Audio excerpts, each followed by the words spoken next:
We're going to move on to a happier topic. RuPaul's Drag Race, Okay.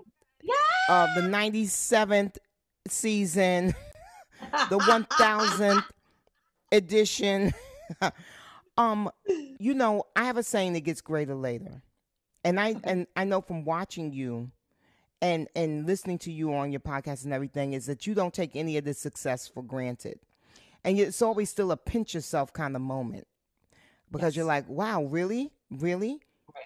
Right. Um, but how does it feel to be a part of a global phenom? Because see, I'm sure that when you were a singer Mhm. and when you started doing all the various things that you've done, you wanted to be successful. But could you have fathomed that you would be able to go across the globe, darling, not just across the USA, but across the globe, and people know your name and scream for you and want to touch you and just be near you?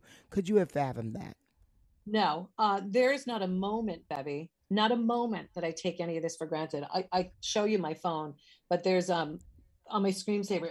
It sounds self-indulgent, but it's not. And I have a picture of like a three-year old me, because Mm. I always look at myself, and I'm an adopted kid, and I look at myself, and I had here's my screensaver. People can't see it, but Oh just my to let you know gosh, how she's so pretty.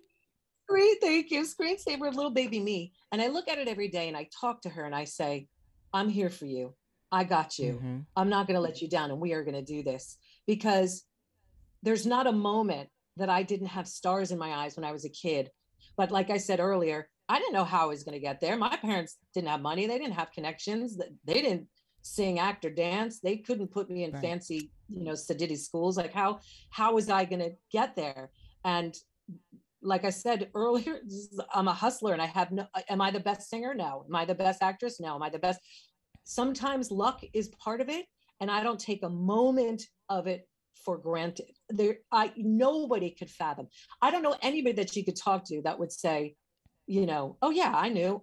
No, you talk to Rue. Rue will say, no, nobody could predict what has Yep. happened with RuPaul's Drag Race. And I feel like it was a little engine that could, and we flew under the Yes. radar for so long. Yep. And then all of a sudden Mm-hmm. it was just like boom. And the most exciting part of it, Bevy, is seeing all these talented queer children and kids in general be able to show their talents of what Yeah. they do. I've been a fan of drag since I moved to New York City when I was 17, and I couldn't understand why it was not the biggest thing back then. So the fact that it's finally getting its day, I hope it stays forever. It is the most rewarding thing to see these kids be able to share their talent with the world and help all these other kids that are trying to come out or be who they are or find their truth, be able to speak to their parents and their family finally understand. Mm-hmm. That's the rewarding part of being involved with Yeah. a legacy like this.